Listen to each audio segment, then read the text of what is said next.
시청자 여러분 안녕하십니까? VOA 뉴스투데이 시작합니다. 미국 국무부가 북한을 또다시 최악의 인신매매 국가로 지정했습니다.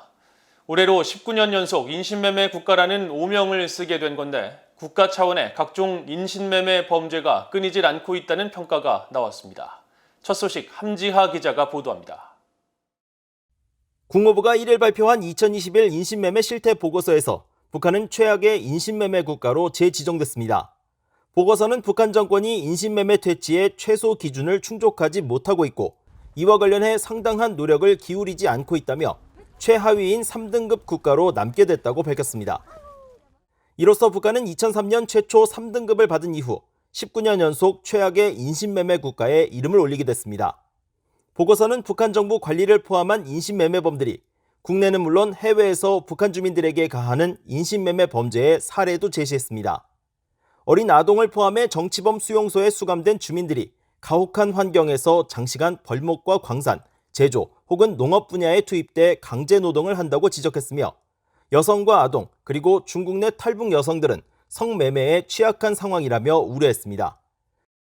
토니 블링컨 국무장관은 이날 인신매매 실태 보고서를 발표하는 자리에서 인신매매 문제에 대한 전 세계 여러 나라들의 관심을 촉구했습니다. This crime is an affront to human rights. It's an affront to human dignity. We fight it. You fight it. Because it's the right thing to do. 보고서는 탈북자들의 강제 북송 문제에도 주목했습니다. 중국에 머물고 있는 탈북자들이 중국 당국에 적발될 경우 이들은 강제 북송돼 강제 노동이나 고문, 낙태, 처형 등 가혹한 처벌을 받는다는 겁니다.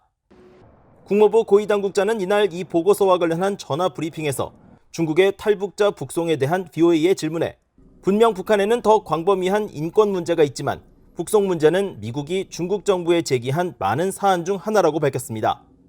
그러면서 우리는 중국이 그들을 북한으로 돌려보내지 말 것을 권고한다며 탈북자들이 인신매매에 취약한 상황에선 특별히 이들의 인신매매 여부를 확인하지 않은 상태에서의 북송은 하지 말아야 한다고 거듭 강조했습니다.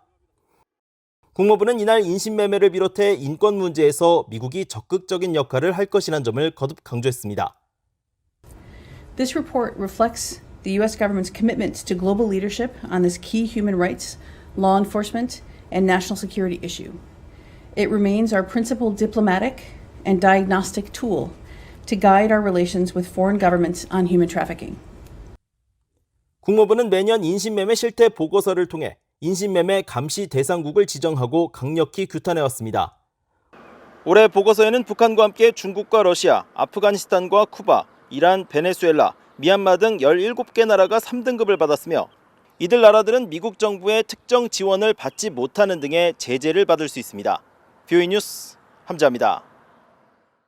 북한의 인권 문제와 관련해 북한은 특유의 폐쇄적인 분위기 때문에 국제사회 차원에서의 인권 압박이 필요하며 이를 위한 유엔의 역할이 중요하다는 지적이 제기됐습니다. 데이비드 호크 전 국제 앰네스티 미국 지부장은 1일 워싱턴의 북한 인권단체 북한인권위원회가 개최한 화상 간담회에서 북한은 스스로 고립시키고 있고 폐쇄되어 있기 때문에 다른 대부분의 유엔 회원국에서 인권을 촉진시키고 보호하는 통상적인 방법이 통하지 않는다고 밝혔습니다. 그러면서 북한은 인권 문제가 미국의 적대 정책이나 미국의 꼭두각시 국가들에 의해 이용된다고 주장하고 있다면서 북한의 인권 상황에 대한 우려를 표명하는 활동은 유엔 내 대다수 국가가 지지하고 있으며 북한의 외교관들도 이 점을 잘 알고 있다고 말했습니다. 호크 전 지부장은 최근 지난 1980년 이후 수십 년간 북한과 유엔 사이에서 진행된 인권 상호작용을 집중 조명한 북한의 인권, 유엔의 역할이라는 제목의 보고서를 발표했습니다. 국제 자금 세탁 방지 기구가 북한과 이란 등의 대량 살상 무기 확산과 이를 위한 자금 조달과 관련한 새로운 지침서를 발표했습니다. 이 지침서는 북한이 불법 활동 추적을 더 어렵게 만드는 회피 전략을 계속 개발하고 있다며 이에 대비한 철저한 제재 이행의 필요성을 강조했습니다. 박형주 기자가 취재했습니다. 프랑스 파리에 본부를 둔 국제 자금 세탁 방지 기구 FATF가 최근 공개한 확산 금융 위험 평가와 완화 지침서입니다. 지난 3월 초안을 공개한 데 이어 지난달 21일부터 25일까지 열린 총회에서 논의한 뒤 최종본을 발표한 건데 각국 공공기관과 민간단체가 확산 금융의 위험을 어떻게 평가해야 하고 위험을 줄이기 위해 어떤 조치를 취해야 하는지 안내하고 있습니다. 특히 확산 금융 위험과 관련해 북한과 이란 관련 제재 이행의 중요성을 강조했습니다. 확산 금융이란 대량 살상 무기 확산과 이를 위한 자금 조달과 관련된 금융 활동으로 FATF는 제재 대상으로 지정된 북한과 이란 기업 그리고 인물들의 활동이 확산 금융에 해당한다고 지적했습니다. 지침서는 북한 등이 불법 활동 추적을 더 어렵게 만드는 회피 전략을 계속 개발하고 있다고 지적하며 북한의 조선무역은행을 대표적인 사례로 지목했습니다. 조선무역은행은 제재 대상에 올랐음에도 불구하고 여러 나라에 지점을 내고 대량 살상 무기를 사들이기 위해 미국의 금융 시스템을 이용했으며 이 과정에서 여러 위장 회사를 개설하고 대리 계좌를 만들었다는 겁니다.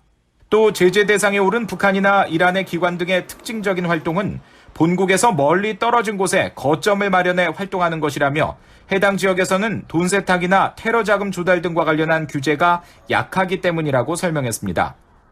북한의 가상화폐 관련 활동에 대한 주의도 지침서에 담겼습니다.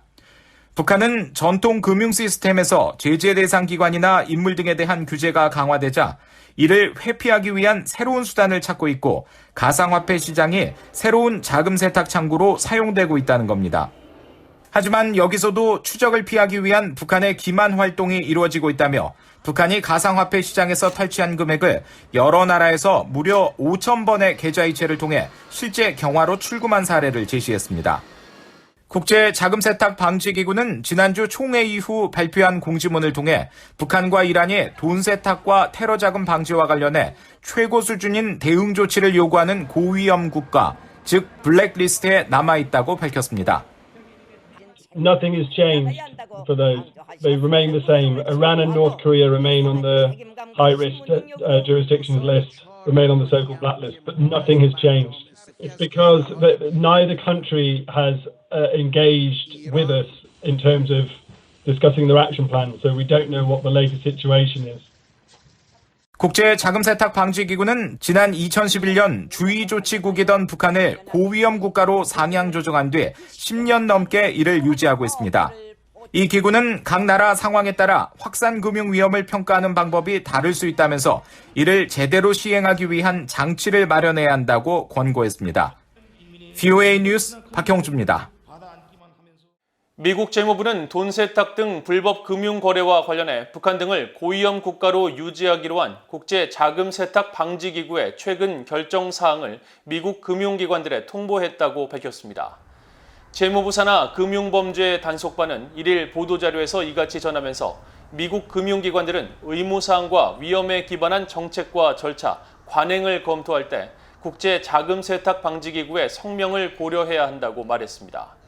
특히 국제자금세탁방지기구가 지목한 고위험 국가와 관련해서는 금융기관들이 북한 혹은 이란 금융기관들을 위해 직간접적인 계좌를 개설하는 것을 제한하고 금지하도록 한 미국의 광범위한 조치를 준수해야 한다고 강조했습니다. 그러면서 미국의 현 제재와 금융범죄단속반의 규정은 이미 북한과 이란의 계좌 개설과 유지 등을 금지하고 있다고 재무부는 설명했습니다. 북한 정권의 지원을 받는 것으로 알려진 해킹 조직 탈륨 또는 김숙희가 세계 최대 인터넷 기업인 구글의 공식 블로그를 사칭해 해킹을 시도한 정황을 포착했다고 한국의 사이버 보안 기업이 밝혔습니다. 한국의 사이버 보안 기업 이스트 시큐리티는 1일 보고서를 통해 북한 해킹 조직 탈륨 또는 김숙희가 구글 공식 블로그를 사칭해 악성 코드를 유포하려 했으며 공격자들은 보안 관제와 탐지를 회피하기 위해 구글 블로그를 해킹 명령 거점으로 악용한 것으로 나타났다고 밝혔습니다. 보고서는 이처럼 최근 유명 공식 블로그를 명령 제어 서버로 활용하는 공격 방식이 자주 목격되고 있다면서 북한 해킹 조직이 유명 업체의 보안을 더 신뢰하는 사용자 심리를 악용해 정보 탈취에 활용하고 있다고 분석했습니다. 이스트 시큐리티는 또 과거 사례와 수법 등을 지속적으로 추적 분석한 결과 북한 해킹 조직 탈륨 혹은 김숙희가 외교, 통일, 안보 분야 종사자들을 대상으로 정보 탈취, 해킹 공격을 벌이고 있는 것으로 보인다며 민관의 유기적인 협조와 대응 방안 모색이 필요하다고 강조했습니다. 이상으로 VOA 뉴스투데이를 모두 마칩니다. 시청해주신 여러분 고맙습니다.